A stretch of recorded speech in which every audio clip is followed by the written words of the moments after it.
Boltgun is finally here, the boomer shooter take on the Warhammer 40k franchise where you assume the role of a space marine to carry out some old school pixelated carnage.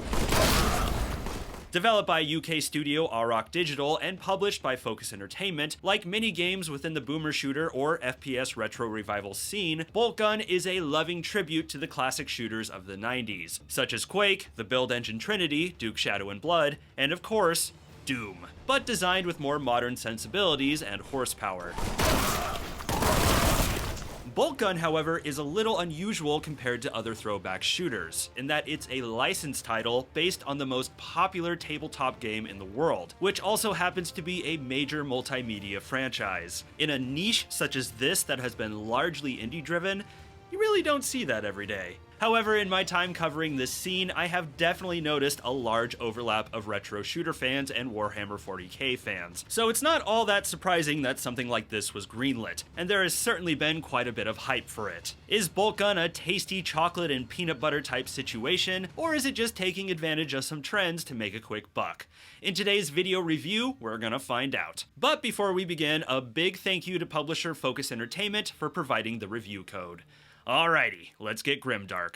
You are under the dominion of the Ordo Malleus to assist my investigations into a world that has already felt that damned influence. True to its old school inspirations, Boltgun is comprised of 3 episodes with 8 levels each, for a total of 24. The game puts you in the role of a Stern Guard space marine, whose squad is sent to the Forge world Graia, after strange energy readings are detected on it. While descending to the planet, the marine's drop pod is damaged and crashes, killing his squad mates and leaving him the lone survivor. Now it's up to this lone space marine to carry out this mission on Graia and defeat the chaos festering within it.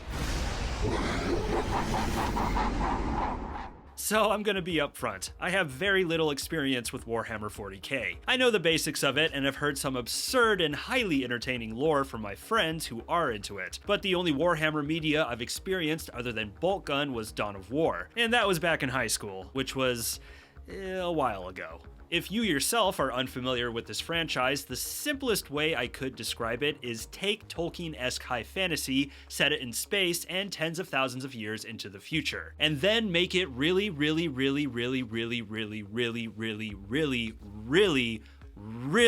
dark and messed up. Going into this game, I didn't know what to expect, and was curious if it was going to be friendly to newcomers.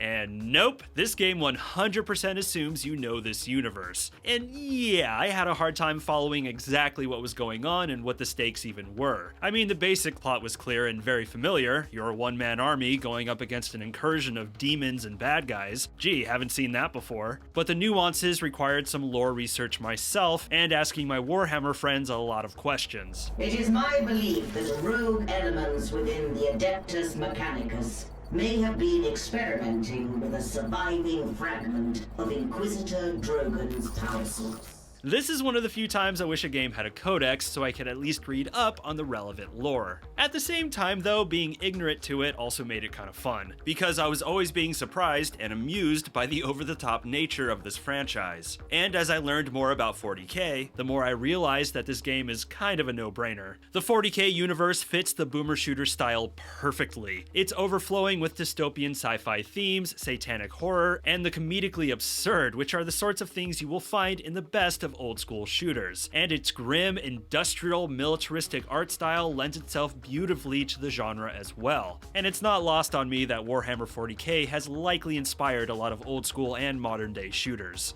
And while I may have had a hard time fully grasping the story, I really dug how it was conveyed. Boltgun features fully animated pixel art cutscenes that are a callback to the PC games of the mid-90s, and they look fantastic. It's such a nice change of pace from the typical paragraphs of text we often see in the storytelling for these types of games. Honestly, it's hard for me to say if this narrative does 40k justice, but as a retro shooter fan, everything presented here felt in line with the qualities of the genre. And while I may have been a newcomer, I felt right at home pretty quickly.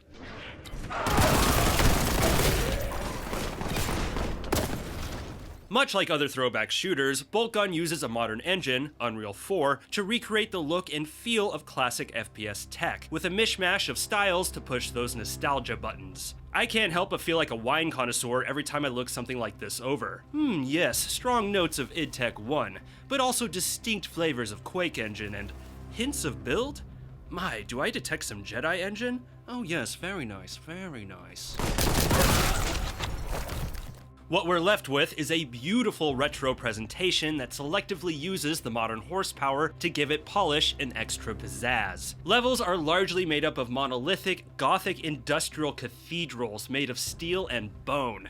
They look awesome, the sort of aesthetic and atmosphere that fits this style of shooter perfectly. And I love the visual curveballs that are inherent to this franchise. One moment things look satanic and post-apocalyptic, the next brightly colorful and supernatural. Playing, I couldn't help but feel like a big action figure fighting against a bunch of other action figures in a big playset. Which, well, yeah, makes a lot of sense.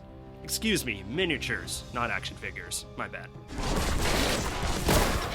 Sprite artwork for enemies and weapons is excellent, nicely capturing that mid-90s pixelated look. According to the devs, everything was modeled in 3D first and then converted over to sprites, allowing these models to drip with detail. Notice on the Boltgun how the paint is beginning to wear away on the corners and on the glove of your power armor. A great touch too is that the lighting changes are reflected on the sprite models. It's subtle, but helps make things feel more grounded.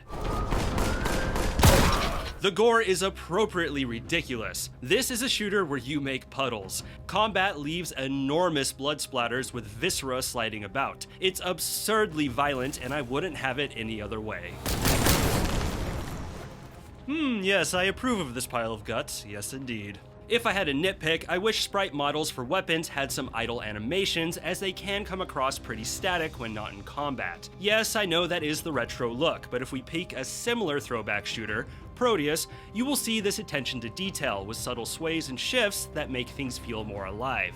The texture work is solid, nicely straddling that line of believable detail and nostalgic pixel charm. That being said, there is some inconsistency with the texture quality. I caught this mostly in outdoor environments. Textures for terrain, particularly the sides of mountains or rock walls, are noticeably lower in quality, with big fat pixels. It's fine from a distance, but up close it looks poor, especially when seen next to the other wall and floor textures. Like I said though, this is mostly in the outdoor environments, and while it does make me cringe, it hardly sours the overall strong presentation. Within the options menu is a retro section which has a few simple sliders for you to customize the amount of pixelation in the game and how compressed you want the colors to look.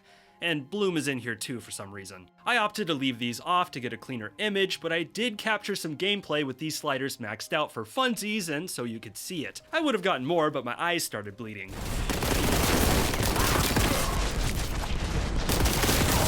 Speaking of the options menu, there's a good amount of options here, but I'm a little perplexed why anti-aliasing was left out. I know the devs are going for a retro look here, but the option to smooth things out further would have been appreciated. Also, specifically with the options menu, why is everything so big and spaced out? Look, the video tab has a scroll wheel. Guys, we could have fit this all on one page. It's a little cumbersome, don't you think? Performance was mostly strong, but the game did hitch on occasion, likely from things loading in the background. And I did notice a few significant frame dips in the final episode, usually correlating with an abundance of enemies spawning in. Nothing that hurts the experience, but hopefully we see it addressed in a future patch. But I will say, this is probably the best performing Unreal Engine 4 game on PC this year. Ha! Topical!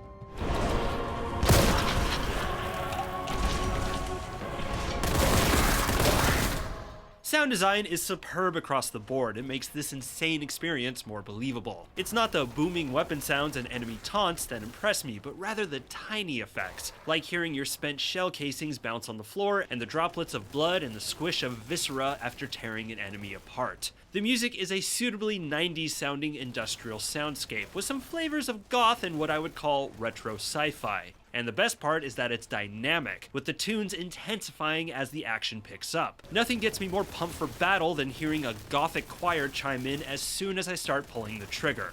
Phenomenal.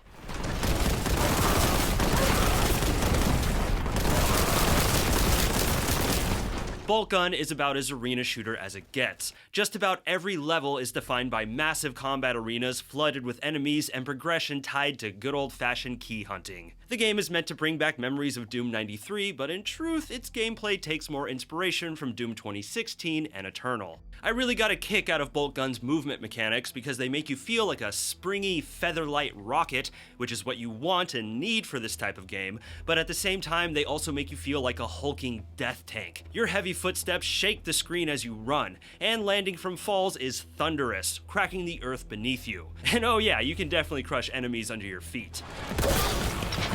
I should note these screen shaking effects can be turned off if they're a distraction. Your size can also be further used as a weapon in the form of a forward dash, which can push back and stun enemies or outright tear through them. The dash is also handy as a boost for platforming. Good stuff. The game starts out rather tame. The initial levels are fairly straightforward corridor battles, with you taking on foot soldiers who you can splatter with a single shot, with the occasional Chaos Space Marine putting up more of a fight. Level 3 though is when the game chucks you into your first arena battle, or Purge as the game calls it, with the screen going red and wave upon wave of enemy descending upon you, the air full of projectiles in bullet hell fashion. Ah yes, nothing like a good purge.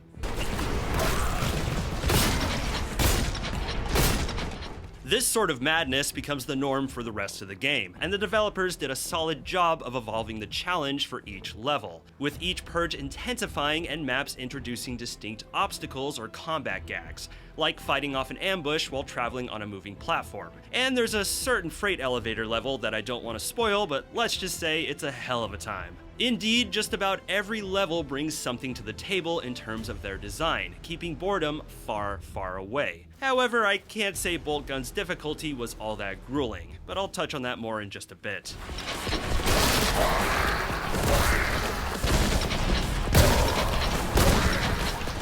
One complaint I do have is that I wish there was a map. Just a simple map. Boltgun's levels are large and navigating some of its passageways can be a hair confusing. And yeah, I got lost more than I care to admit. Now your servo bot, a helpful skull computer that follows you around, can point you in the right direction, but since his messages are tucked in the upper left corner, I didn't always catch them. And the devs used that overused trick of slapping yellow paint on stuff to give you a hint. But it would have been nice just to pull up a map and go, oh yeah, the purple door was back that way, tucked in that one corner. Sweet.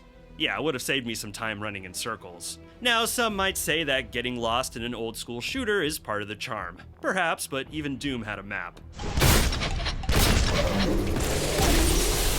Boltgun's enemy roster is varied and has a lot of personality due to their characteristics and attack patterns. Beyond the pushover cultists and Chaos Marines, you have the Chaos Demons, which for a Warhammer novice, such as myself, made me go, what in the hell is that, throughout the game. There's smiling plague toads with sharp tongues and a lot of range, goblin-like nurglings that will relentlessly mob you, and my favorite of the bunch, the pink horrors, that look like they belong in the roster of a clay fighter game, splitting into smaller blue horrors upon death. And the enemies have particular blink or you'll miss it expressions that made me giggle throughout. The nurglings, for example, will moon you, and the cultists will scream if you surprise them.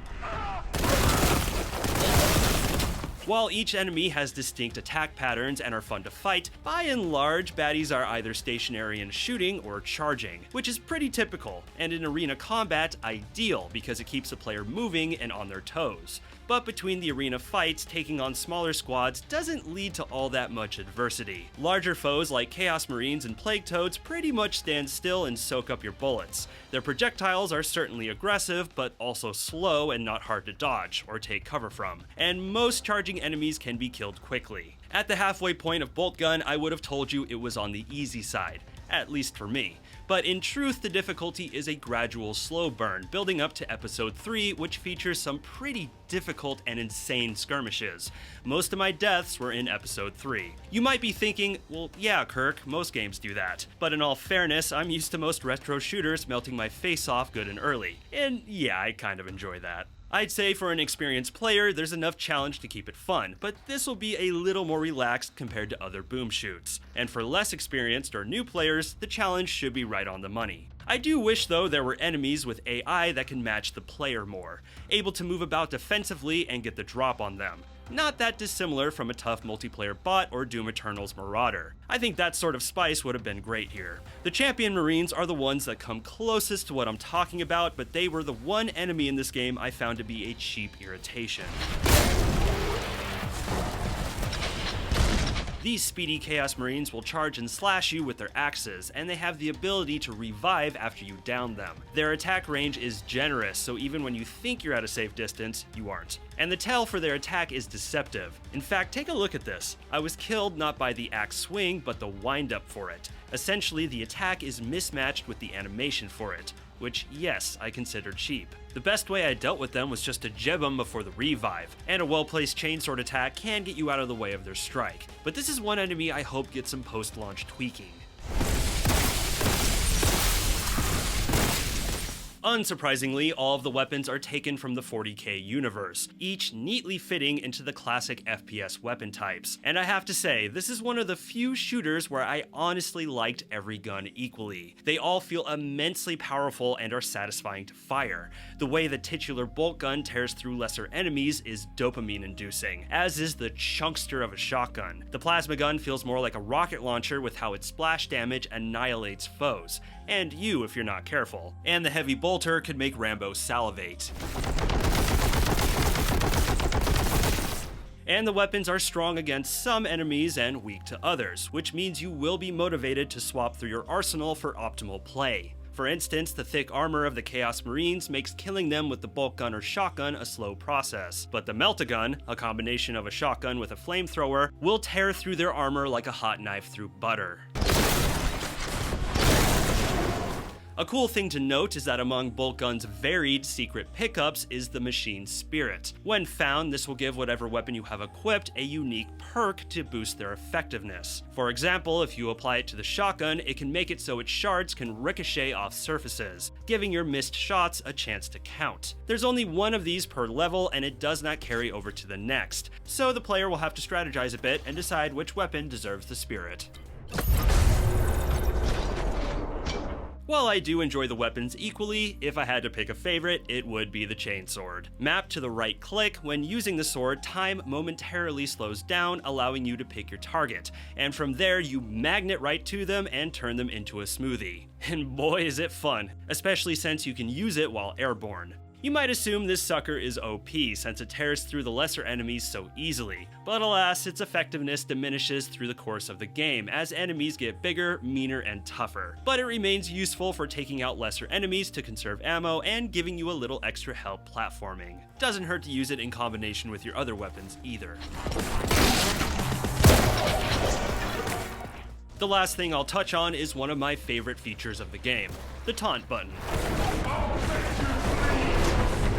At any time, you can have your Space Marine yell a taunt, sure to chill his enemies to the bone. And fun fact, the Space Marine's lines are voiced by actor Rahul Kohli, who you may know from Netflix's miniseries Midnight Mass, among a bunch of other video game voice work. I don't think this really does anything, at least nothing that I noticed, but what's funner than spitting some zealotous smack talk at a horde of bloodthirsty demons? You cannot escape the reach of my angel.